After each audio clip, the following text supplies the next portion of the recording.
August 11th, 480 BCE, dawn. The hot gates of Thermopylae, northern Greece. King Leonidas of Sparta stood at the narrowest point of the pass, and watched the horizon darken with the Persian army. He was 60 years old, which made him ancient by the standards of men who'd spent their lives training for war.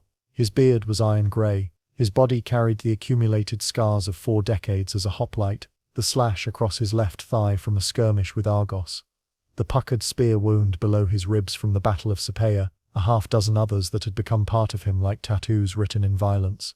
But his eyes were young, alert, calculating.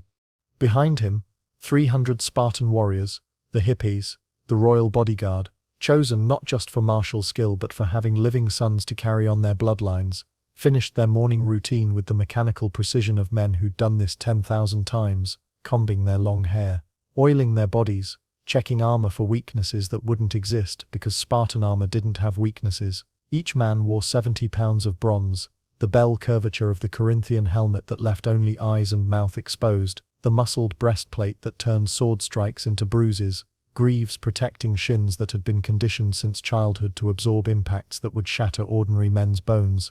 They were beautiful, in the way that weapons are beautiful, functional, refined, terrible, and they were about to die.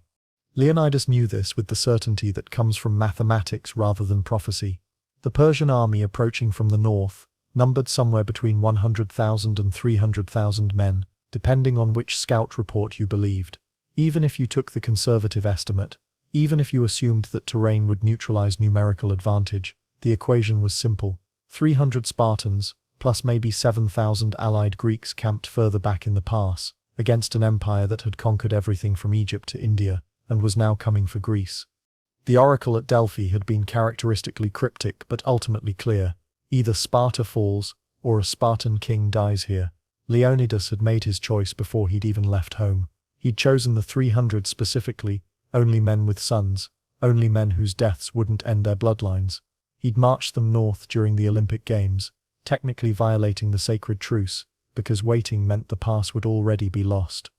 He'd come here to buy time with blood, and he'd brought exactly enough men to make the purchase. Sire, that was Leonidas, one of the hippies. A man whose dark humor was legendary even among Spartans, who weren't exactly known for their levity. The Phocian scouts on the mountain path are asking if we expect them to hold if the Persians find the goat track. Leonidas smiled, though the expression never touched his eyes. Tell them to do their best, and tell them that if the Persians make it around us, their best won't matter anyway, so they might as well die well. Inspiring, sire. I'm not here to inspire, Leonidas. I'm here to hold a gate. The first Persian scouts appeared at the far end of the pass. Horsemen, probably Median cavalry, sent ahead to assess the Greek position. They saw the Spartans waiting in formation, shields overlapping in the phalanx that had dominated Greek warfare for 2 centuries, and they wheeled their horses and vanished back into the dust cloud of the approaching army. Leonidas watched them go, and did the mental arithmetic that would define the next 3 days. The pass at its narrowest point was maybe 15 feet wide, pinched between the mountain and the sea. 15 feet meant that the Persians, no matter how many they brought, could only attack with maybe 20 men at a time. 20 men against a Spartan phalanx was a slaughter. 20 men against 300 Spartans, rotating fresh warriors to the front as others tired, was mathematics that even overwhelming numbers couldn't solve. Not quickly anyway. Not without casualties that would make even an emperor pause. But Leonidas knew something else, something that made this last stand both necessary and futile. There was a path, a goat track that wound around the mountain, bypassing the pass entirely. The Phocians were supposed to be guarding it, but the Phocians weren't Spartans when the Persians found that path, and they would find it, because empires don't conquer half the world without learning to scout for alternatives. The hot gates would become a trap rather than a fortress. The only question was how long Leonidas could hold before the trap closed. How many days he could buy for the Greek city-states to mobilize their armies, to evacuate Athens, to prepare the naval defense that was their only real chance at survival. How much time 300 lives could purchase when spent wisely. Here they come, someone said, and Leonidas turned his attention back to the north, where the leading edge of the Persian army was emerging from the morning haze like something from a nightmare. The dying was about to begin. The empire of earth and heaven. To understand what was coming down that pass, You have to understand what Persia was in 480 BCE. This wasn't a nation in the sense we might understand it. A unified culture with shared language and history. This was an empire in the purest sense.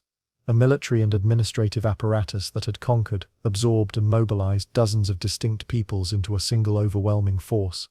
Xerxes I, the King of Kings, the ruler who claimed dominion over lands from the Indus to the Mediterranean, had spent 4 years preparing this invasion. His father Darius had tried and failed to subdue Greece a decade earlier, stopped at Marathon by Athenian hoplites, who'd proven that Greek heavy infantry could defeat Persian numbers through superior armor and discipline. Xerxes had learned from that failure. He wasn't just bringing an army, he was bringing armies plural from every corner of his empire. The force approaching Thermopylae included Median cavalry from the Iranian plateau, some of the finest horsemen in the ancient world, immortals, the Persian royal guard, 10,000 strong and trained to a standard that rivaled even Spartan discipline, Sake archers from the steppes who could put arrows through ringmail at 100 paces, Indian infantry, Egyptian marines, Phoenician sailors manning the fleet that paralleled the army's march along the coast. Xerxes had even brought Ionian Greeks, subjects from the Persian-controlled Greek cities of Asia Minor, who knew Greek tactics and could advise on how to counter them. The logistics alone were staggering. Moving an army of that size required planning that would impress modern military engineers. Supply depots established along the route, a pontoon bridge, constructed across the Hellespont, food and water for hundreds of thousands of men, and tens of thousands of horses. The Persian Empire had been building roads and supply systems for 2 centuries, specifically to enable this kind of massive force projection. And now all of that power, all of that accumulated expertise in conquest, was focused on a narrow pass defended by 300 Spartans and a few thousand allies who weren't even sure they should be there. Because Greece wasn't unified. That's the crucial thing to understand. Greece in 480 BCE was a collection of city-states, Athens, Sparta, Corinth, Thebes, dozens of others, who spent most of their time fighting each other or forming temporary alliances against whichever city was getting too powerful. The idea of Greece as a single entity didn't really exist in any political sense. When Xerxes invaded, the Greek response was fragmented and half-hearted. Some cities had already submitted, offering earth and water in the traditional Persian demand for surrender. Others were debating what to do. Sparta itself had only committed the 300, because the Olympics and the Carneia, a religious festival, made sending the full army religiously problematic. The 7,000 allied Greeks camped behind the Spartans at Thermopylae were mostly from small cities that had calculated that Persian rule might be worse than Spartan leadership, but even they weren't certain. Leonidas was defending a Greece that wasn't sure it wanted to be defended, buying time for cities that weren't sure they wanted to fight. The Spartans, though, they were sure. Sparta was the ultimate military state, a society that had refined itself over centuries into a machine for producing warriors.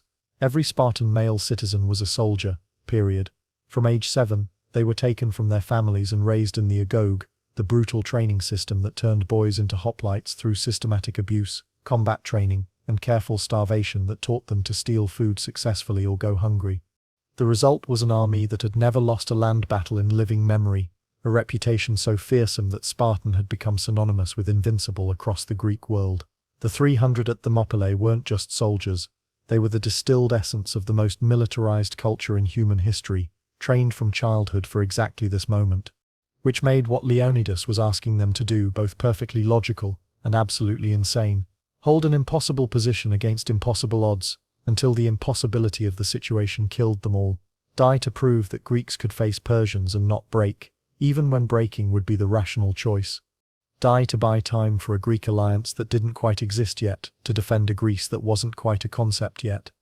On the morning of the first day, as the Persian army completed its deployment at the far end of the pass, Xerxes sent a herald forward under a white flag. The message was simple: surrender your weapons. Leonidas's response would echo through 2,500 years of military history, becoming the template for every last stand that followed. Molon Labe. Come and take them. The first day, the Medes came first. That was Xerxes's decision, sending in troops he could afford to lose, testing the Greek position before committing his elite units. 10,000 Median infantry, equipped with wicker shields and short spears, their armor lighter than Greek bronze but suitable for the mobile warfare that had worked across the rest of the empire. They poured into the pass in waves, and Leonidas watched them come with the detached interest of a craftsman evaluating raw material. The Medes were brave. You didn't survive in the Persian army without courage, but bravery wasn't the issue. Training was. Discipline was. The thousand small details that separated soldiers from warriors. First rotation, Leonidas called, his voice carrying across the Spartan line without shouting. 300 men moving as one organism. The front rank of 100 warriors stepping forward in perfect synchronization, their shields, the aspers, 3 feet of bronze-faced wood that weighed 15 pounds and covered a man from chin to knee, overlapping to create a wall that had no gaps, no weaknesses, no mercy. The Medes hit that wall at a run, and learned immediately why Greek hoplites had dominated Mediterranean warfare for 2 centuries. The aspis absorbed the impact of their lighter shields and shorter spears. The Spartan dory, the 9-foot spear, with its leaf-shaped bronze head, reached over the shield wall and found throats, faces, the gaps in lighter armor. Men who'd never fought a proper phalanx learned the lesson in the last seconds of their lives. You can't break what you can't penetrate, and you can't penetrate bronze with wicker. The front rank of Medes died in the first 30 seconds. The rank behind them faltered, tried to press forward, and died on the same forest of spear points that had killed their comrades. The third rank, seeing 200 corpses piling up in front of the Greek position, decided that bravery had limits and tried to retreat. But the press of men behind them, still advancing because they couldn't see the slaughter happening at the front, prevented withdrawal. For maybe 5 minutes, the pass became a compacting machine. Persian bodies crushing against Spartan bronze, men dying from suffocation and trampling as much as from weapons. Then the pressure eased as orders from the rear finally stopped the advance, and the Medes stumbled backward over their own dead. 300 Medes minimum, probably closer to 400. Dead, 0 Spartans. A few bruises, 1 shield that had been damaged enough to need replacement. Leonidas rotated fresh troops to the front, the second 100 stepping forward, while the first 100 moved back to rest and waited for the next wave. It came an hour later, more Medes, but these had seen what happened to the first group and were considerably less eager. They advanced slowly, trying to use their superior numbers to find flanks that didn't exist, to outmaneuver a phalanx that was anchored between mountain and sea. The result was the same, bodies piling up, Persian blood running down the pass in literal streams, mixing with the sulfur-tinged water from the hot springs that gave this place its name. By afternoon, Xerxes had committed 15,000 men to the pass, and maybe 5,000 of them were dead or crippled. The Spartans had rotated through all 300, giving each man breaks to rest, drink water from the spring at the rear of the position, eat a handful of the barley paste that was standard campaign rations. One Spartan had taken a spear thrust to the shoulder that got under his breastplate, not fatal but enough to take him out of the rotation. 1. That's when Xerxes sent in the immortals. The Persian royal guard got their name from their constant strength. Whenever one of the 10,000 fell in battle, he was immediately replaced, so the unit always maintained its numbers. They were the Persian equivalent of the Hippies, the best trained, best equipped soldiers in the empire, and they'd never been stopped by anything in the 3 generations since their formation. They came down the pass in perfect formation, shields locked, their scale armor glittering in the afternoon sun, and for the first time that day, the Spartans faced something resembling equals. The immortals knew how to fight in close formation. They understood shield walls and spear work, and the grinding attrition of heavy infantry combat. It didn't matter. Because the immortals, for all their training, fought the way Persian infantry fought, with shorter spears, lighter shields, tactics designed for mobile warfare across open plains. The Spartans fought the way Spartans fought, with 9-foot spears that outreached anything the Persians carried, with shields so heavy that it took years of training to maneuver them properly, with a level of drill and coordination that came from spending literally your entire life since age 7 preparing for exactly this moment. The immortals pressed the attack for 3 hours, rotating their own troops, trying to find a weakness in the Greek position. They killed exactly 1 more Spartan, a young warrior named Alpheus, who caught a thrown axe in the face when his helmet's cheek guard shifted during combat. 2 Spartans dead, maybe 15 wounded badly enough to need rotation out of the fighting line. The immortals left 800 dead in the pass, and withdrew in a formation that was no longer quite perfect, their legendary cohesion cracked by the simple reality that equipment and training mattered more than reputation. As the sun set on the first day, Xerxes stood in his command pavilion, a structure so lavish that it required 300 camels to transport, and tried to understand what was happening. His scouts reported that the Greek force at the pass numbered maybe 7,000 or 8,000 total, with only 300 of those being Spartans. He'd committed nearly 20,000 men to the attack, including his best infantry, and he'd gained exactly 0 ground while losing somewhere between 6,000 and 8,000 dead. The mathematics of the situation were becoming uncomfortable. At this rate, he could take the pass eventually, but the cost would be something the empire had never paid before. Tens of thousands of casualties to kill a few hundred Greeks. The kind of butcher's bill that made soldiers question whether the King of Kings was actually favored by the gods. Worse, word would spread, was already spreading, carried by the camp followers and merchants who traveled with any ancient army. Persia had been stopped by 300 Spartans. The invincible empire had broken itself against a small force of Greeks who refused to break. Xerxes needed a new strategy, something that didn't involve feeding his army into the pass 3 men at a time until Greek spears got dull from overuse. He needed another way around. The traitor, Ephialtes of Malice, arrived at the Persian camp on the evening of the second day. He was Greek from Trachis, one of the small cities near Thermopylae, and he'd been born with a twisted spine that made him unsuitable for hoplite service. In a culture where military service was the only path to full citizenship and respect, where physical perfection was literally the ideal and deformity was seen as a sign of divine disfavor, Ephialtes had spent his life as an outsider in his own community. Now he had information that could make him rich. The location of the Unmatched path, the goat track that wound around Mount Kallidromos and came out behind the Greek position. The historical sources differ on Ephialtes' motivation. Some say it was greed. Xerxes offered substantial rewards for useful intelligence. Some say it was revenge against the Spartans who'd mocked his deformity. Some say it was simple pragmatism. The Persians were going to win eventually, and backing the winning side had its advantages. Whatever his reasons, the effect was the same. He told Xerxes about the path. He offered to guide the immortals along the route personally, which would take most of the night, but would put them behind the Spartan position by dawn. And Xerxes, who understood that battles were won through intelligence as much as force, gave the order immediately. 20,000 immortals, guided by a Greek traitor, began their march along the mountain path, while the main Persian army prepared for a dawn assault that would coordinate with the flanking force arriving behind the Greeks. The Phocians guarding the path, 1,000 of them, half-trained and not particularly motivated, heard the Persians coming around 3 in the morning. To their credit, they formed up and prepared to resist, but the immortals weren't interested in fighting when they could just bypass the position entirely. They sent a few thousand men to keep the Phocians occupied, while the main force continued along the path, and the Phocians, realizing they were being bypassed rather than attacked, made the rational decision to withdraw and warn the cities to their south. They didn't warn Leonidas. Maybe they didn't have time. Maybe they assumed he already knew. Maybe they just decided that running was better than dying for a position that was already compromised. Leonidas found out at dawn on the 3rd day, when his own scouts came running down from the high ground with news that the Persians were behind him. The 3rd day, the allied Greeks broke camp immediately.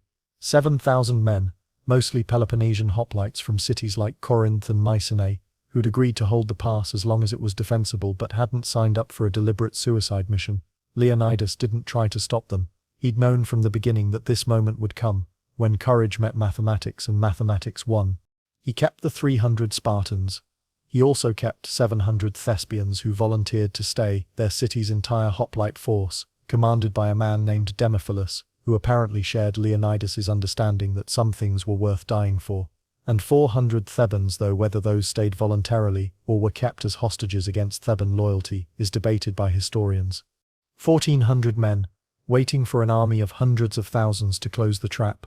They used the morning to prepare, not for victory, that was no longer possible, but for the kind of death that would be remembered. The Spartans completed their grooming rituals with extra care, combing their hair until it gleamed, oiling their bodies until they looked like bronze statues come to life. They sharpened weapons that were already sharp. They tightened armor that didn't need tightening. They got ready to die, the way they'd been trained to live, as Spartans. Someone should have written this down, Xerxes said, sitting next to Leonidas on a rock near the spring, so that later generations know what happened here. Someone will, Leonidas replied.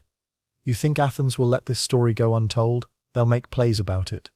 Songs, they'll probably exaggerate everything and make us 10 feet tall. We should be so lucky. The king studied his men, 300 warriors who'd spent their entire lives preparing for this morning, who'd been taken from their families at age 7, and beaten, and starved and trained, until they were weapons in human form, who'd survived the agoge when 20% didn't, who'd earned their places in the hippies, through demonstrated excellence in a culture where excellence was the minimum standard. They were going to die, and they knew it, and not one of them had chosen to leave when the rest of the Greek army withdrew. "There's no shame in survival," Leonidas said quietly. Dianakes laughed, a sound like gravel in a jar. "Says the man who volunteered for this. I'm a king, I had obligations. And we're Spartans. Same thing." The Persian attack came at mid-morning, coordinated now, the main army pressing from the north, while the flanking force closed in from the south. The Spartans and Thespians formed their line at the narrowest point, and met the assault the same way they'd met every assault for 2 days. Bronze against flesh, discipline against numbers, certainty against hope. But this time, there was no rotating troops to rest, no falling back to reorganize, no tomorrow to prepare for.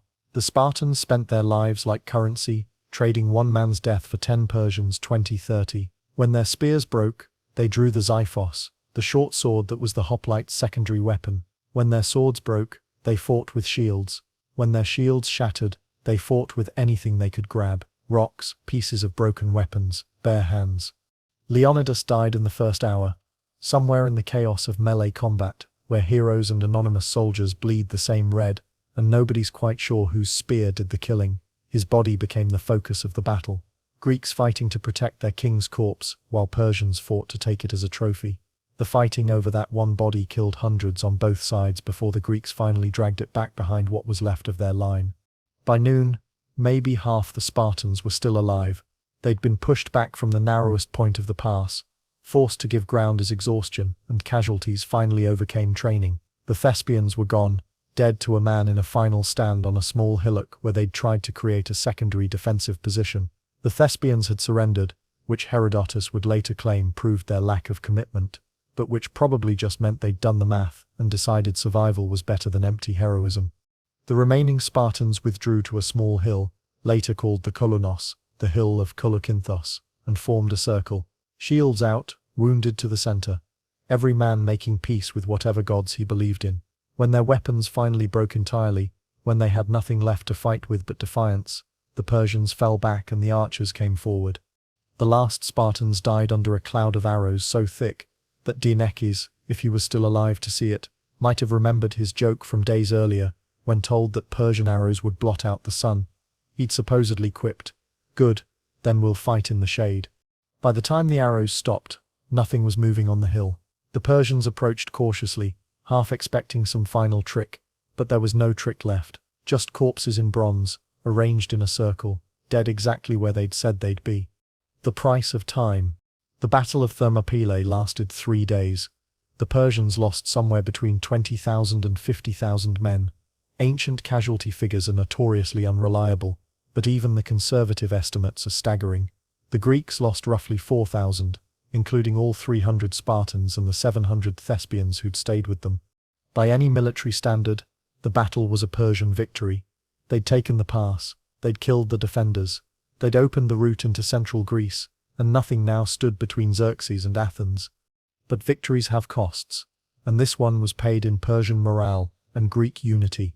The story of Thermopylae spread across Greece faster than the Persian army could march, carried by refugees and runners, and the kind of oral storytelling that ancient cultures specialized in.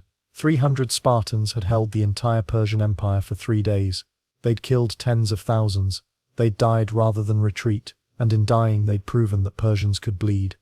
The Greek city-states, which had been fractured and uncertain, suddenly found something to rally around. Athens evacuated its population and prepared to sacrifice the city itself, the ultimate demonstration of commitment. The Peloponnesian cities sent their full armies to the next defensive position. Sparta itself sent 8,000 Spartiates, the full complement of citizen soldiers, which it hadn't done in living memory. The naval battle at Salamis, fought a month later, was won by a Greek fleet that was coordinated and committed, in ways it wouldn't have been if Thermopylae had fallen in an afternoon.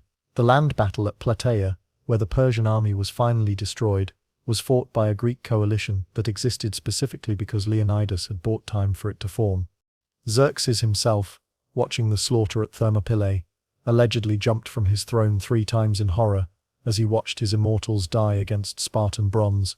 The King of Kings had learned that conquest had costs, and some costs were too high to pay. He left Greece before Plataea, returning to Persia, and leaving his generals to fight a war that was already lost.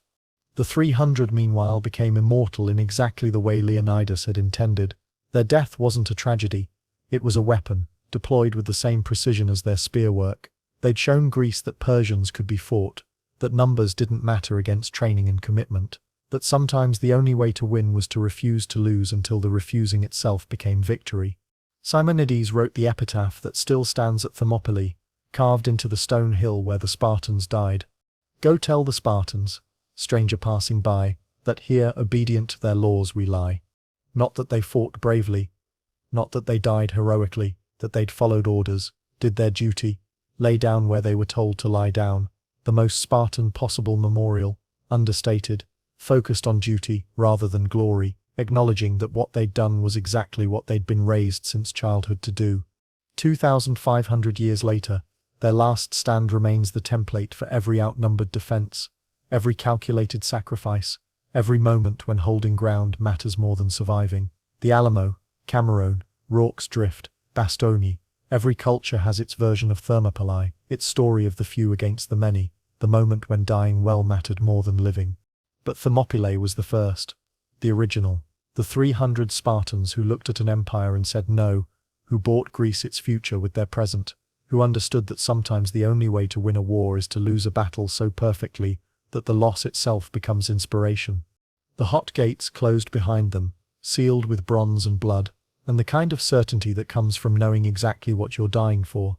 And in dying, they ensured that Greece, fractured, uncertain, barely a concept, would survive to become the foundation of Western civilization. The price of time, paid in full. The gates still stand, in a sense. The pass has changed, centuries of soil deposition have moved the coastline miles north, and what was once 15 feet wide is now a broad plain. But the memory remains, carved into stone and story, a permanent reminder that numbers don't always win, that courage has value beyond survival, that 300 men who refuse to break can hold back an empire. At least for 3 days. At least long enough.